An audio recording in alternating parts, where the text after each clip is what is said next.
अगर आप इंडिया के अंदर किसी भी सेंट्रल यूनिवर्सिटी के अंदर ऑफर किए गए किसी भी एलएलएम प्रोग्राम में एडमिशन चाहते हैं तो डेफिनेटली आप सीयू सेट एलएलएम पीजी का एग्जाम जरूर देंगे। फिर मैं चाहे बात करूँ बीएचयू की या फिर बाकी जितनी भी यूनिवर्सिटीज सेंट्रल यूनिवर्सिटीज़ हैं वो सीयू सेट के थ्रू ही इस बार एडमिशन लेने वाली हैं, तो आप इस एग्जाम को जरूर देने का आप प्लान कर रहे हैं।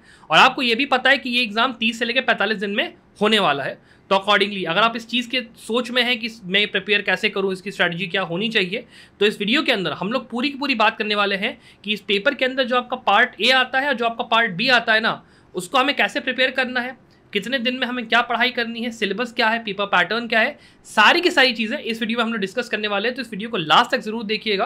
और साथ में मैं ये भी बताऊंगा कि अगर मान लो आप बाकी जो एग्जाम्स मान लो डीयू की प्रिपरेशन भी कर रहे हो या आईलेट की प्रिपरेशन भी कर रहे हो, तो उसके साथ आप इस एग्जाम को बैलेंस कैसे कर सकते हो, उस पर मैं थोड़ा सा आपके लिए बात करूंगा इस पूरे वीडियो के अंदर।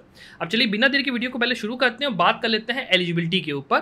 फिर हम लोग बात करेंगे syllabus, paper pattern, important subjects. इसके बाद हम लोग बात करेंगे सब्जेक्ट वाइज प्रिपरेशन स्ट्रैटेजी क्या होने वाली है और जो बाकी आपके एग्जाम्स उसको आप कैसे बैलेंस आउट करोगे। और फिर लास्ट में हम लोग बात करेंगे काउंसलिंग प्रोसेस के बारे में कि जो एग्जाम आपका है उसकी काउंसलिंग प्रोसेस कैसे काम करेगी एग्जाम देने के बाद में। अब अगर हम लोग बात करते हैं सबसे पहले एलिजिबिलिटी क्राइटेरिया के बारे में, तो देखिए ये जो एग्जाम है ना आपका, इसके अंदर कई सारी यूनिवर्सिटीज़ पार्टिसिपेट कर रही हैं, बट जो हर यूनिवर्सिटी है उसका अपना अलग अलग एलिजिबिलिटी क्राइटेरिया यहाँ पे होने वाला है। बट अगर हम लोग एक बेसिक आउटलाइन बात करें कि हर जो यूनिवर्सिटी वो क्या एक बेसिक चीज़ फॉलो करेगी, तो उसके अंदर आप ये देखो कि जो बैचलर्स डिग्री है ना जो आपकी लॉ की है, उसके अंदर आपके मिनिमम 50% मार्क्स होने चाहिए और या फिर जो आपका इक्विवेलेंट ग्रेडिंग सिस्टम होता है वो आपका होना चाहिए। रिलैक्सेशन यहाँ पे 5% का दिया जाएगा, फिर इक्विवेलेंट ग्रेड पॉइंट का दिया जाएगा for reserve category as per the rules. हर यूनिवर्सिटी का थोड़ा थोड़ा अलग है बट मोर और लेस इसका सेम है। इसके लिए मैंने पीडीएफ जो है डिस्क्रिप्शन में लिंक कर दिया है, वहाँ पे आप जाके पूरी एलिजिबिलिटी क्राइटेरिया एक बार समझ लीजिएगा। अब बात कर लेते हैं हम लोग क्वेश्चन पेपर पैटर्न की। पेपर पैटर्न बहुत ज़्यादा सिंपल है। पेपर पैटर्न के अंदर कुछ नहीं है, पार्ट ए जो है आपका उसके अंदर आपके बेसिकली जो सब्जेक्ट्स हैं वो हैं आपके कॉम्प्रिहेंशन, आपके वर्बलिटी का, फिर आपका जनरल अवेयरनेस का, और उसके बाद आपका मैथमेटिकल क्वांटिटेटिव एबिलिटी और एनालिटिकल स्किल्स का। ये आपके 3 जो आपके सब्जेक्ट्स हैं ये हो गए, ये पार्ट ए के अंदर है। इसके टोटल आपके होंगे 25 क्वेश्चंस ईच। आप अगर एक क्वेश्चन सही करोगे तो आपको उसके मिलेंगे 4 मार्क्स, अगर आप एक क्वेश्चन गलत करोगे तो उसके आपके 1 मार्क्स डिडक्ट होंगे, -1 होगा। फिर अगर हम लोग बात करते हैं पार्ट बी की, तो आपका डोमेन नॉलेज में आपके 75 MCQs यहाँ पे होंगे जो कि लॉ के ऊपर सीधे सीधे बेस होने वाले हैं। तो कौन कौन से सब्जेक्ट्स इंपॉर्टेंट है उसकी बात करेंगे हम लोग इस वीडियो के अंदर। और ये जो पार्ट ए है आपका, इसको कैसे आपको प्रिपेयर करना है, कितने दिनों में प्रिपेयर करना है, उसके बारे में हम लोग बात करेंगे। अब बात कर लेते हैं मार्किंग स्कीम के बारे में। जैसे मैंने आपको कहा 4 मार्क्स आप अगर सही करते हो, गलत करने के ऊपर अगर अकॉर्डिंगली आपको मतलब 1 मार्क आपका इनकरेक्ट होगा तो वो अनअटेम्प्टेड पे आपके कोई मार्क्स नहीं जाएंगे। क्वेश्चन जितने भी हैं अगर मान लो कोई चूज़ करता है करेक्ट ऑप्शन वो एक ही चूज़ कर सकता है। अपार्ट फ्रॉम दैट मान लो चैलेंजिंग प्रोसेस में गया तो उसके अंदर मान लो कोई चेंज होता है आंसर की के अंदर, तो जो करेक्ट आंसर है उस चीज़ का वहाँ पर आपको मार्क्स मिलेगा। और मान लो कोई क्वेश्चन मान लो ड्रॉप कर दिया गया कि वो क्वेश्चन इनहेरेंटली इनकरेक्ट था, तो अगर आपने उसको अटेम्प्ट करा हो ना करा हो आपको उस चीज़ के मार्क्स मिल जाएंगे। अब इसके बाद बात कर लेते हैं कि एग्जाम को प्रिपेयर कैसे करना है। वो सबसे इंपॉर्टेंट पार्ट है इस वीडियो का। देखिए ये जो पूरा एग्जाम है इसके अंदर आपको ये समझ के चलना है कि पहले आपको ये देखने हैं कि कितने दिन आपके पास बचे हैं। अगर हम लोग ये मान के चलते हैं कि आपका जो पेपर है वो मान लो 25 जुलाई के आसपास होने वाला है, ये मान लो 20 जुलाई के आसपास भी होने वाला है, तो आपके पास कुल मिला के 30 से लेके 45 दिन या 40 दिन आप कह लो बचे हैं। उसके हिसाब से आपको अपनी पढ़ाई को सबसे पहले कंपार्टमेंटलाइज करना है। मतलब आपको ये देखना है कौन कौन से सब्जेक्ट ज़्यादा इंपॉर्टेंट है, कौन कौन से सब्जेक्ट्स कम इंपॉर्टेंट है। उसके बाद आपको यहाँ पे प्लान करना है। प्लानिंग का मतलब है कि ये देखना पड़ेगा कि यार किस सब्जेक्ट को हमें ज़्यादा पढ़ना है, किसको हमें कम पढ़ना है according to the syllabus itself. और अगर आप ये जो आपका पेपर है ठीक है, इसका अगर आप सिलेबस खोलोगे, मैं सच बता रहा हूँ, अगर आप इतना बड़ा सिलेबस इसका दिया हुआ है कि लिटरली देखकर आपके शरीर में से आपकी रूह बाहर आ जाएगी, इतना लंबा सिलेबस है। पर आप टेंशन मत लीजिए, इस सिलेबस को मैंने कहीं हद तक स्ट्रीमलाइन करा है, छोटा करा है, इंपॉर्टेंट सब्जेक्ट्स कौन कौन से वो मैंने निकाल दिए हैं। और फाइनल है आपका एग्जीक्यूशन का पार्ट। आपको इस पेपर के लिए प्रिपेयर करना कैसे है, बिकॉज मेन पार्ट ये है, यहाँ पे आप कोई थ्योरी का पेपर नहीं लिखने जा रहे हो जहाँ पे आपको लॉन्ग आंसर्स लिखने जैसे आपने लॉ कॉलेज में करा होगा। आपको यहाँ पे MCQ सॉल्व करने, तो उसके हिसाब से पेपर को आपको प्रिपेयर करना है। तो उसका एग्जीक्यूशन का तरीका मैं बात करूँगा। सबसे पहले बात कर लेते हैं कि पार्ट ए जो है आपका, ठीक है, पार्ट ए उसको आप कैसे करोगे। देखो पार्ट ए के अंदर आपके 3 सब्जेक्ट्स हैं। सबसे पहला है आपका लैंग्वेज कॉम्प्रिहेंशन या फिर वर्बल एबिलिटी, ठीक है। अब पॉइंट ये है कि इसको लेकर NTA ने अपनी तरफ से कोई लिस्ट नहीं निकाली है हमारे पर्टिकुलर एग्जाम के पर्पस से कि हाँ भाई इस पर्टिकुलर जो टॉपिक है इसके अंदर ये आप मतलब जो सब्जेक्ट है आपका उसके अंदर ये टॉपिक कवर होंगे। बट अगर हमें एक बेसिक ओवरव्यू चाहिए, ठीक है, बेसिक ओवरव्यू चाहिए, तो मैं आपको सजेस्ट करूंगा कि आप how to prepare verbal ability and reading comprehension by for CAT by Arun Sharma, आप ये वाली बुक चाहो तो आप ले लो। इसको रिगार्डिंग में एक चीज़ मैं आपको और बता दूं, हमारा जो टेलीग्राम ग्रुप है, हम लोग एक CUET के लिए अलग से टेलीग्राम ग्रुप बनाने वाले हैं। उसकी हम लोग जो पूरी लॉन्च का पूरा जो अनाउंसमेंट है वो हम लोग अपने नॉर्मल टेलीग्राम जो ग्रुप है संभव लॉ का उस पर करने वाले, तो आप वो ग्रुप जरूर ज्वाइन कर लीजिए। ये जो ग्रुप होगा इसके अंदर मान लीजिए हमें कोई स्टडी मटेरियल मिलता है हमारी तरफ से, वो हम लोग यहाँ पे आपको जरूर प्रोवाइड करने की पूरी तरीके से कोशिश करेंगे। अपार्ट फ्रॉम दैट ऑल्सो अगर आपको इंग्लिश कॉम्प्रिहेंशन प्रिपेयर करना है हमारी तरफ से, आप ये वाली बुक लेकर प्रिपेयर करना शुरू कर सकते हैं। और मान लो अगर आपको ये बुक भी नहीं लेनी है तो फिर आप यूट्यूब वीडियोज़ का थोड़ा इस्तेमाल करके देख सकते हैं। बट अगर आपको, मैं बेसिकली कहता हूँ, अगर आपको बात करनी है टॉपिक्स को लेकर, तो जो PDF है बेसिकली हम लोग ने इस चीज़ से आप इन्फ्रेंस ले सकते हो कि क्या क्या टॉपिक आ सकते हैं। उसके लिए जो PDF है वो मैं नीचे लिंक डिस्क्रिप्शन में दे दूंगा, बिकॉज ये जो PDF है ये बेसिकली दूसरे एग्जाम के लिए जो BHU LLB का आपका 3 ईयर का एग्जाम है, जो 3 ईयर वाला LLB का एग्जाम है उसके अंदर ये टॉपिक्स आपके सिमिलर है। तो उसमें से अगर आपको इन्फ्रेंस लेना है कि क्या आप एक्सपेक्ट कर सकते हो इन टॉपिक्स में, क्वेश्चन मतलब टॉपिक्स क्या क्या होंगे, वो आप उस सिलेबस से थोड़ा बहुत इन्फ्रेंस ले सकते हो। किताब मैंने आपको बता दी, वो आप ले सकते हो। अकॉर्डिंगली स्टडी मटेरियल रहेगा वो हम लोग टेलीग्राम पे अपलोड कर देंगे। अगर आपको टॉपिक्स का थोड़ा आइडिया लेना है तो आप अकॉर्डिंगली वो PDF एक बार देख लीजिएगा, उसमें आपको आइडिया लग जाएगा कि कौन कौन से इसके अंदर आने वाले किस सब्जेक्ट के अंदर। अब बात कर लेते हैं दूसरी चीज़ आपके जनरल अवेयरनेस का। अब देखिए जनरल अवेयरनेस के अंदर अगर मैं बात करूँ और वो PDF को भी अगर मैं रेफरेंस में लेता हूँ तो इसमें देखिए आपकी 2 चीज़ें कवर होती हैं। एक आपका कवर होता है जो आपका जनरल स्टैटिक पार्ट है, जिसमें आपको जियोग्राफी आया, हिस्ट्री आया, इसके अंदर आपका साइंस आया, थोड़ा थोड़ा मिला जुला के जितना आपने मतलब 10th लेवल तक पढ़ा है वो आ गया। और दूसरा आपका आया आपका जो स्टैटिक, आपकी जो ये वाली GK करंट GK है जो आपके 2021 और 2022 में आपके करंट अफेयर्स हैं, वो थोड़ा इसमें आया। तो अकॉर्डिंगली उसकी प्रिपरेशन के लिए एक तो आप जनरल नॉलेज बाय मनोहर पांडे की बुक तो जरूर ले लीजिए। ये वाली बुक आपका ये जो पहला पार्ट है ना वो आपका कवर करवा देगा, बिकॉज इस पहले पार्ट के लिए आपको बेसिकली MCQs लगाने हैं। इस बुक के अंदर MCQs बहुत सारे दिए हुए हैं, आप MCQs वो लगा लीजिएगा। और फिर अगर हम बात करते हैं करंट अफेयर्स की, तो करंट अफेयर्स के लिए बहुत से ऐसे हमारे यूट्यूब पे चैनल्स हैं जहाँ पे करंट अफेयर्स के लिए वीडियोस बना के रखे हुए हैं। आप रेगुलर बेसिस पर फॉलो करिए, मंथ वाइज आपको पूरा दिया हुआ है, उसके आप नोट्स बना लो, आपका काम हो जाना चाहिए। उसकी भी MCQs आपको मिल भी जाएंगे, कई ऐसे उसमें बुक्स भी हैं, कई वो है, आप वो देख सकते हो। और उसके लिए हम लोग अपना टेलीग्राम पे भी थोड़ा बहुत हम लोग डालते रहेंगे रेगुलर बेसिस पे। फिर हम लोग बात करते हैं मैथमेटिकल और क्वांटिटेटिव एबिलिटी एनालिटिकल स्किल्स के लिए सबसे आसान बुक है वो है आपकी numeral ability 18 day wonder by S चांद की। ये बुक ले लीजिए, ये बुक बहुत इस मामले में अच्छी है, आपका छोटे में अच्छा काम ये पूरी बुक आपका करवा के दे देगी। लॉजिकल आपका पूरा पार्ट और आपका जो मैथमेटिकल क्वांटिटेटिव एबिलिटी वाला पार्ट है वो एज आई सेड जो इसके टॉपिक्स हैं उसकी इन्फ्रेंस लेने के लिए आप उस PDF को रेफर कर सकते हैं, बिकॉज NTA ने अपनी तरफ से कोई भी मतलब यहाँ पे पार्ट A के लिए कोई भी यहाँ पे सिलेबस नहीं निकाला, केवल पार्ट B के लिए निकाला है। तो इन्फ्रेंस के लिए आप उस PDF को रेफर कर लीजिएगा जो मैंने नीचे डिस्क्रिप्शन में दी है। ये आपके BHU 3 ईयर वाला है, उसका ये बेसिकली सिलेबस है, उसमें से इन्फ्रेंस आप निकाल सकते हो कि क्या एक्सपेक्टेड हो सकता है, तो उसके हिसाब से मैंने आपको बता दिया। अब मैं बात करूँ कि अगर ये सब्जेक्ट्स हैं आपके, इन सब्जेक्ट्स को आपको टाइम कितना देना है, प्रिपेयर आपको कैसे करना है, तो मेरी बात सुनिए। जो आपका पार्ट B है वो पार्ट B है आपका 75 मार्क्स का, ये है पार्ट आपका 25 मार्क्स का।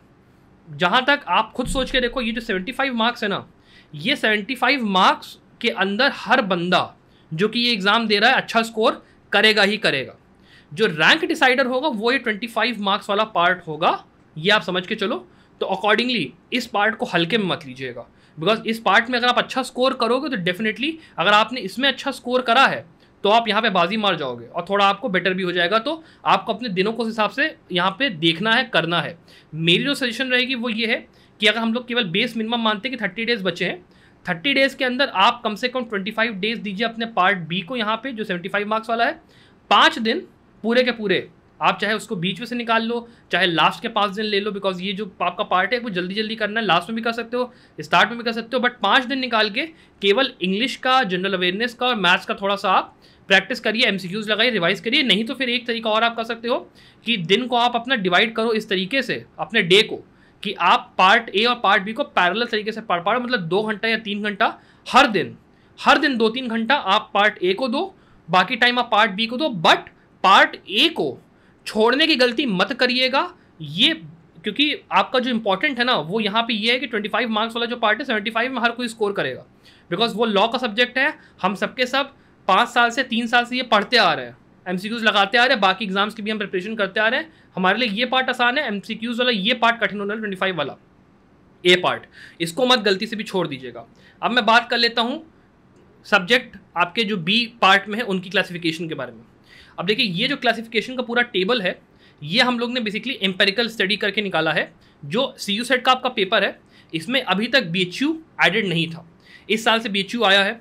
अपार्ट फ्रॉम दैट 2-3 और यूनिवर्सिटीज़ ने भी इसमें ऐड हुई हैं। और ये जो पेपर था ये लास्ट ईयर भी कंडक्ट हुआ था और उसका जो पूरा पेपर पैटर्न है उसकी जो वेटेज है उसके हिसाब से हम लोगों ने बेसिकली यहाँ पे अपनी तरफ से एक अमाउंट बताया है कि कितने क्वेश्चन आने का यहाँ पे चांस है। तो फिर बेसिकली आपको जो ब्रैकेट में दिखाई दे रहे हैं ना 8 से 10, 5 से 6, 7 से 8, ये आपके नंबर ऑफ क्वेश्चन है जो कि एक्सपेक्टेड है इस पर्टिकुलर सब्जेक्ट के अंदर से। और उसके हिसाब से हम लोगों ने देखिए इसको टीयर के हिसाब से बांट दिया।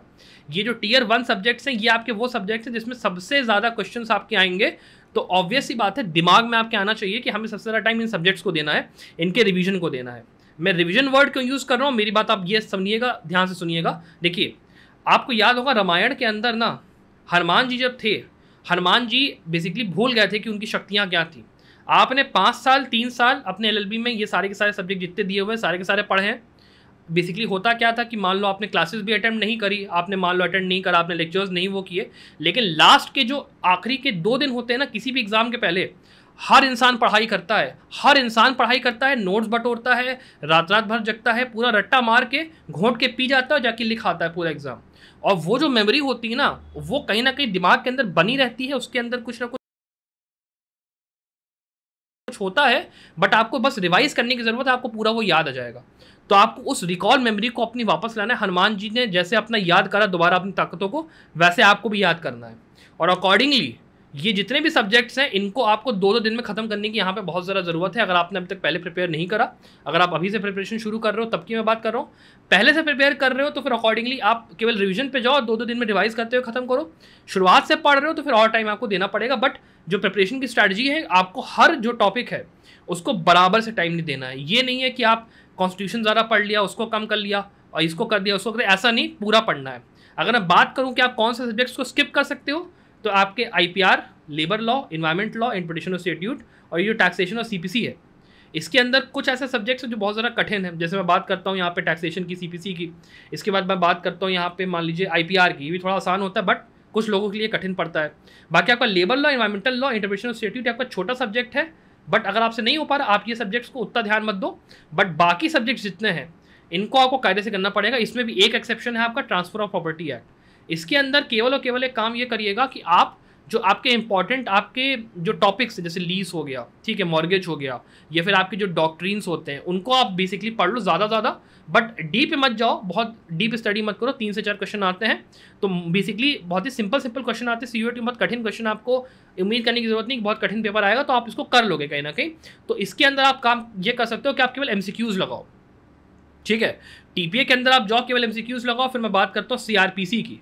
CRPC के अंदर भी आप सेम काम कर सकते हो। मान लो क्योंकि CRPC को अगर आप 1 दिन में तैयार कर रहे हो तो आप सोच के देखो कितना कठिन हो जाएगा। तो आप केवल MCQs लगा लोगे ना, आपका काम हो जाना चाहिए। सेम चीज़ आपके एविडेंस एक्ट के साथ भी है, अगर आप केवल इसके MCQs भी लगा लोगे आपका मोस्टली काम हो जाना चाहिए। बिकॉज अब इतना टाइम नहीं है कि आप पूरा बैठ के प्रिपेयर करो, बिकॉज यहाँ पे आपके पास इतना बड़ा सब्जेक्ट है जो कि आपको प्रिपेयर करना है, ठीक है। अब मैं अगर बात करूँ बुक रिकमेंडेशंस की, कहाँ से प्रिपेयर करना है, क्या प्रिपेयर करना है, तो उसको सुन लीजिए।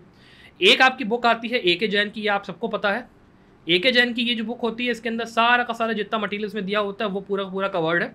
कुछ सब्जेक्ट्स है जो कि कवर्ड नहीं है, तो उसके लिए यूनिवर्सल्स की आपकी एक बुक आती है, ठीक है, LLM के एग्जाम के लिए, वो बुक आप ले लीजिए। उसके अंदर आपको काफ़ी कुछ मिल जाएगा।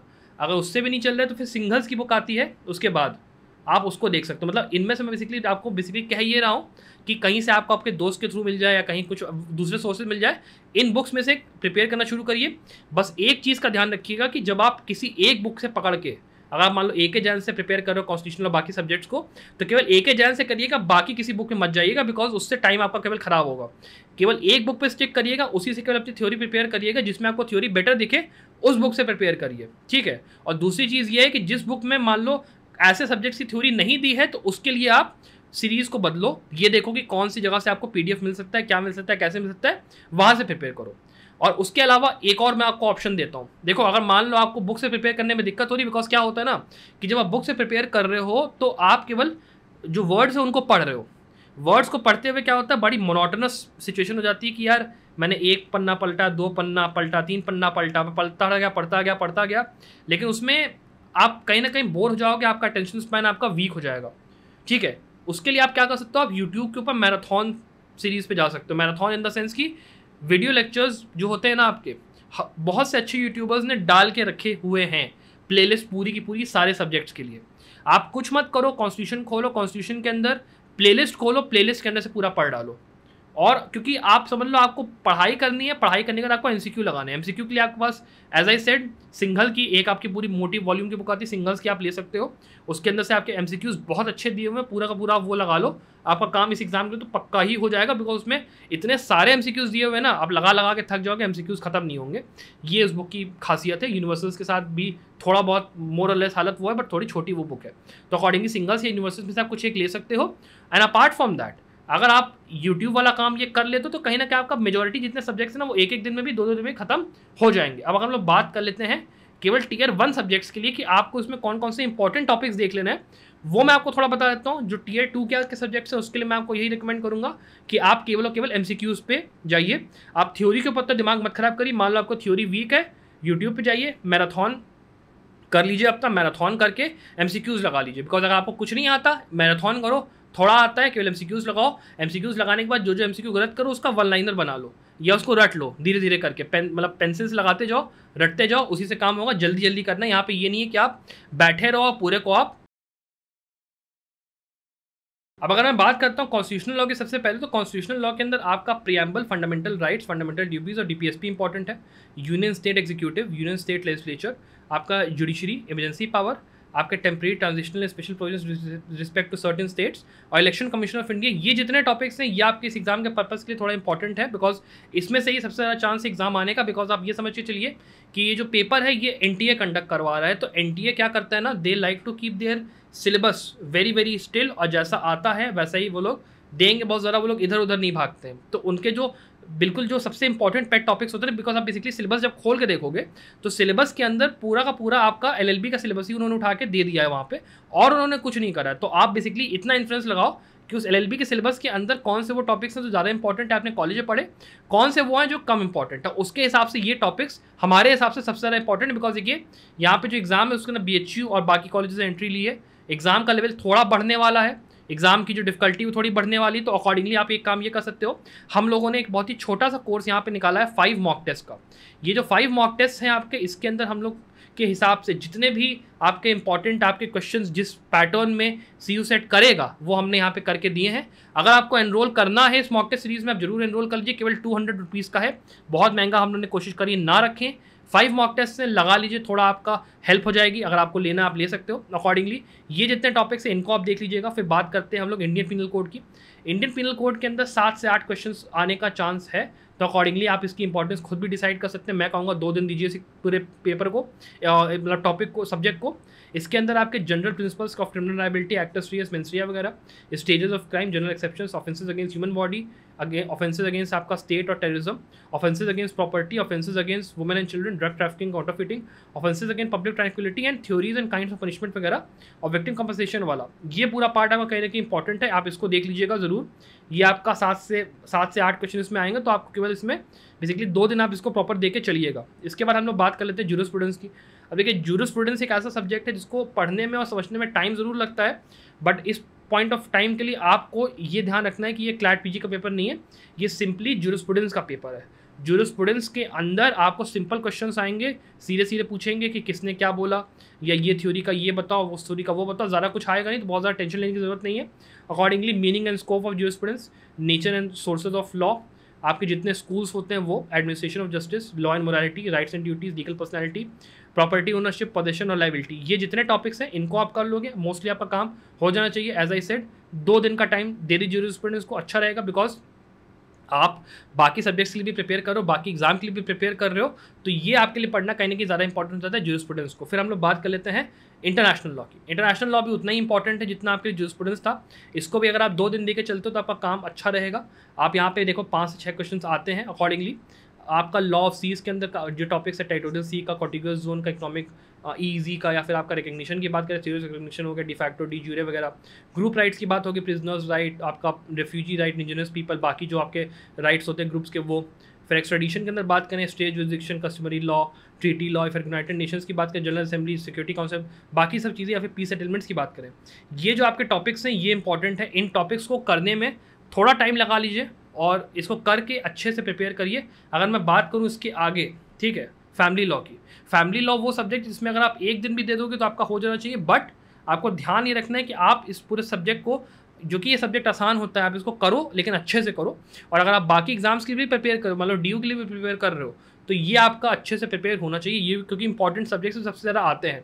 तो इसके अंदर कंसेप्ट्स ऑफ फैमिली लॉ, बाकी जितने आपके टॉपिक्स हैं इनको आपको कायदे से करके चलना है, ध्यान रखिएगा अकॉर्डिंगली। अब मैं बात कर लूँ इसके आगे टीयर 2 सब्जेक्ट्स के बारे में। जैसा मैंने कहा, ये जितने सब्जेक्ट्स हैं इनको आप केवल एमसीक्यूज़ के थ्रू भी कर सकते हो। अगर मान लो आपको थ्योरी नहीं आती है, यूट्यूब पे जाइए, प्लेलिस्ट सर्च करिए, मैराथन करिए पूरे का, और उसके बाद एमसीक्यूज़ लगाइए, आपका काम मोस्ट प्रॉब्ली हो जाना चाहिए। लेकिन इसमें भी सबसे इंपॉर्टेंट आपका कॉन्ट्रैक्ट, एनआई एक्ट, टॉर्ट और सेल्स ऑफ गुड्स एक्ट है आपका, जिसमें ओवरऑल 10 से लेकर 12 क्वेश्चन आने का पूरा चांस है। तो इसको आप थोड़ा कायदे से करिएगा। टीयर 3 सब्जेक्ट्स की बात करूँ, टीयर 3 सब्जेक्ट्स के अंदर कुछ सब्जेक्ट्स ऐसे हैं जो कि थोड़े कम इंपॉर्टेंट है, जो कि ट्रिकी है, जैसे टैक्सेशन हो गया, सीपीसी हो गया। उनको पढ़ने में बहुत ज़्यादा टाइम लगेगा, तो उन सब्जेक्ट्स को आप स्किप भी कर सकते हो। But labour law, environmental law और बाकी जो सब्जेक्ट्स हैं उनका आईलेट के अंदर बात करूँ मैं, या फिर मैं बात करूँ डीयू के अंदर भी, उनके आने के ज़्यादा चांस है। तो उनको अगर आप प्रिपेयर कर लेते हो कायदे से, तो थोड़ा आपके लिए बेनिफिट ही होगा, बाकी जो आपके एग्जाम्स हैं उनके पर्पज़ से भी। अब फिर मैं लास्टली बात करूँ टीयर 3 सब्जेक्ट्स का, जैसे मैंने आपको बताया पूरा हो ही चुका है। अब अगर बात करते हैं ना काउंसलिंग प्रोसेस के बारे में, देखिए ये जो बीएचयू है ना, या फिर जो बाकी कॉलेजेस हैं जो कि इसके अंदर पार्टिसिपेट कर रहे हैं, इसकी काउंसलिंग प्रोसेस ऐसी होने वाली है कि सबसे पहले जब आपने ये एग्ज़ाम दिया, तो आपने मान लो कुछ आपने नंबर ऑफ़ कॉलेजेस को सिलेक्ट करा होगा कि हाँ भाई मैंने मान लो बीएचयू को, उसके बाद मान लो मैंने बीबीएयू को, ठीक है, और फिर मान लो मैंने बिहार के साउथ बिहार यूनिवर्सिटी को मैंने सिलेक्ट कर लिया। यहाँ पे मान लो ये 3 यूनिवर्सिटी के अंदर मैंने कहा कि मैं अपना नाम चाहता हूँ इनकी मेरिट लिस्ट के अंदर आता है तो मुझे सिलेक्शन मिले।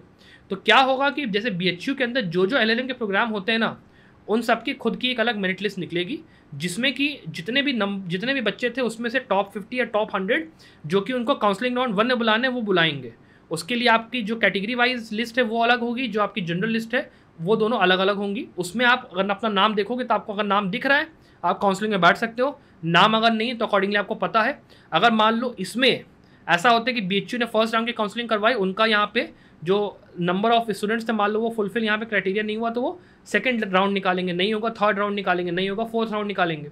ये उनका प्रोसीजर है। और अगर आपने यूनिवर्सिटीज़ में भरा है तो ही आपका नाम मेरिट लिस्ट में आएगा। अगर आपने सिलेक्ट करा है इसके ऑप्शन को, अगर आपने ऑप्शन को सिलेक्ट नहीं करा तो नाम नहीं आएगा। और मान लो किसी ने ऐसा भी करा कि उसने सारी यूनिवर्सिटीज़ में जाके सिलेक्ट कर दिया कि हाँ जिसमें भी मेरा हो जाए बस मुझे मेरिट लिस्ट में नाम चाहिए, तो आपका मोस्ट प्रोबेबली उनमें से किसी न किसी एक यूनिवर्सिटी में नाम आ ही जाएगा। बेसिकली यहाँ पे जो एग्जाम होता है उसके अंदर जो टॉप के बच्चे हैं वो ऑब्वियसली बात है बीएचयू को या फिर जो अच्छे आपके सेंट्रल यूनिवर्सिटीज़ हैं उनको ही टारगेट करेंगे। तो आपका बेसिकली अगर मान लो कोई और टारगेट है, कोई और यूनिवर्सिटी है, तो आपका वहाँ पे चांस होने का ज़्यादा हो जाता है। ये आप थोड़ा सा देख लेना। अगर आपको ये वीडियो पसंद आए तो प्लीज़ वीडियो को लाइक करिएगा, शेयर करिएगा। अगर आपको लगता है कि आपको इस एलएलएम एग्जाम के प्रिपरेशन के लिए थोड़े मॉक टेस्ट की ज़रूरत है तो आप एनरोल कर सकते हो हमारे मॉक टेस्ट सीरीज़ में। इसके अलावा जो क्लैट पीजी के इंपॉर्टेंट आपके जो भी पेपर जब आने वाला, पेपर के अंदर क्या क्लासिफिकेशन होगा, क्वेश्चन का कैसे पेपर का हम लोग जो रिव्यू है पूरा हम लोग करके आपको देंगे, उसके लिए आप ज़रूर सब्सक्राइब कर लीजिएगा। टेलीग्राम ग्रुप जरूर ज्वाइन कर लीजिए, बिकॉज वहाँ पे हम लोग बहुत जल्द जो यहाँ पे ये पेपर है उसको लेकर जितना इंपॉर्टेंट स्टडी मटीरियल या फिर जितनी भी क्वेश्चंस वगैरह है वो हम लोग रेगुलर बेसिस पे पोस्ट करते रहेंगे। हमारा अलग से CUET का हम लोग एक ग्रुप बनाने वाले हैं। I wish you the very best of luck for your exam. Bye.